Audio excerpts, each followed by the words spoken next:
नमस्कार मित्रों, आपका फिर से स्वागत है मेरे कृष्णा की दीवानी चैनल में।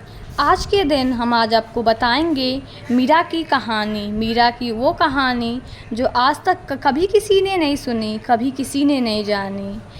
वो मीरा जो बागों में घूमती रही कृष्ण की दीवानी बनकर, जिसने कृष्ण को तन से, मन से, अपने हृदय सबसे चाहा। चलिए आज हम उसी कहानी शुरू करते हैं। ये कहानी है उस रानी की जो राज्य छोड़कर प्रेम में विकर्ण हो गई, जो पति के साथ नहीं बस श्याम के नाम के साथ जीत रही। राजस्थान के एक छोटे से राजघराने में एक छोटी सी लड़की पैदा हुई। नाम रखा गया मीरा। खिलौने सबके होते हैं, पर मीरा के लिए कृष्ण की मूर्ति ही सब कुछ थी।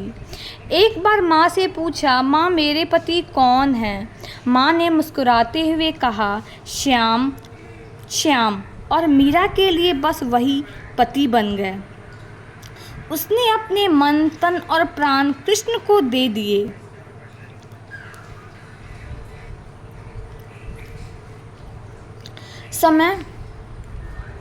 समय बीतता गया। मीरा जवान हुई। राजनीति के चक्कर में उसका विवाह हो गया मेवाड़ के राजा भोजराज से। पर मीरा के लिए पति सिर्फ एक था, श्री कृष्ण। राजमहल में सब उसे समझने की कोशिश करते, पर वो तो बस बांसुरी की धुन में जीती थी। मंदिरों में नाचती थी, प्रेम गीत गाती थी और रात भर कृष्ण से बातें करती थी।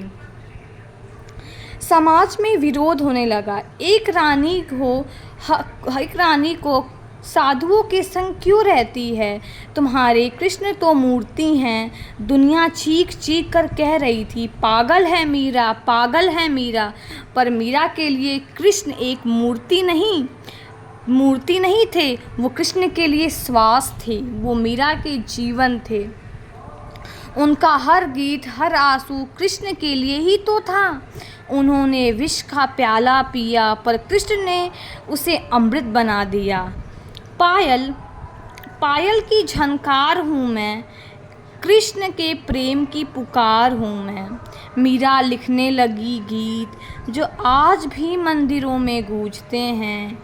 मीरा तो गिरधर गोपाला, दूसरों न कोई। वो घुंघरू बांध कर मंदिरों में नाचती थी और लोगों के दिलों को जगा देती थी। उसका यह गीत इतना प्रसिद्ध हुआ, अक्सर मंदिरों में ये गीत बजने लगे। लोग कृष्ण को मनाने के लिए, कृष्ण को जागृत करने के लिए ये गीतों का प्रयोग करने लगे। मीरा तो थी ही दीवानी, जिसने अपने दीवानेपन से कृष्ण को मूर्ति में भी जान भर दिया था। मीरा के परिवार ने उसे कहीं आना जाना बंद कर दिया, अपमान दिया, दुख दिया, दर्द दिया, यहाँ तक इससे भी मन ना भरा तो जहर ही दे डाला।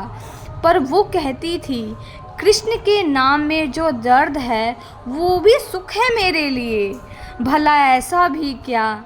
राजा भोजराज की मृत्यु के बाद मीरा ने सब कुछ छोड़ दिया। ना रानी का सिंहासन रहा, ना कोई राजसी वस्त्र रहा। वह एक साधारण दीवानी बनकर घूमने लगी, कभी महलों में तो कभी सड़कों पर तो कभी मंदिरों में भटकने लगी, सिर्फ कृष्ण की खोज में, सिर्फ कृष्ण के रंग में, सिर्फ कृष्ण के प्यार में। आखिर में मीरा चली गई द्वारका, अपने कृष्ण के नगर।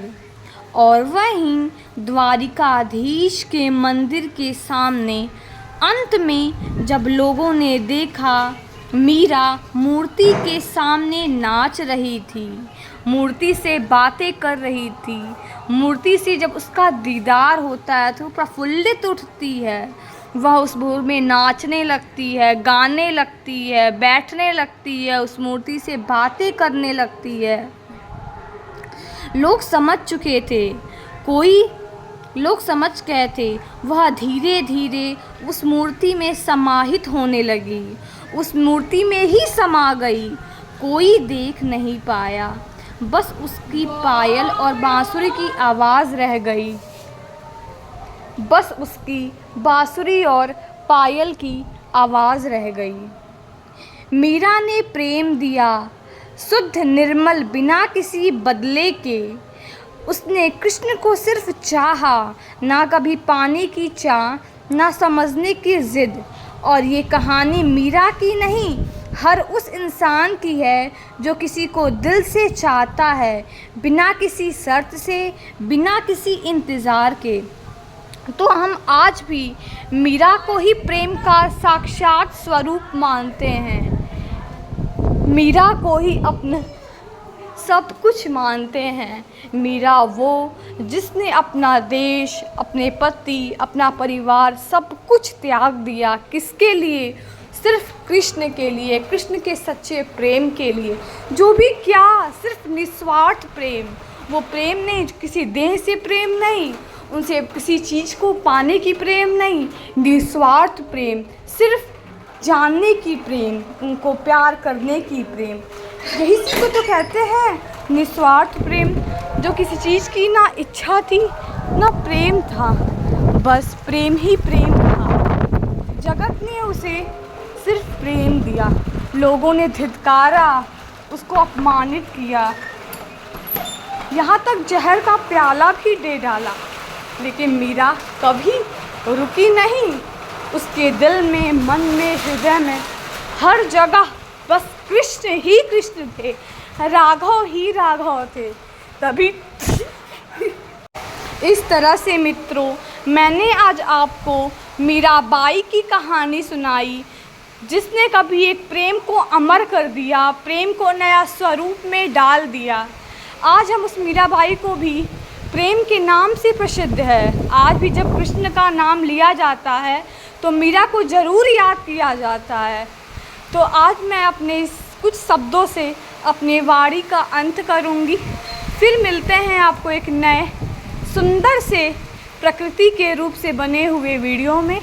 प्रणाम दोस्तों, राधे राधे।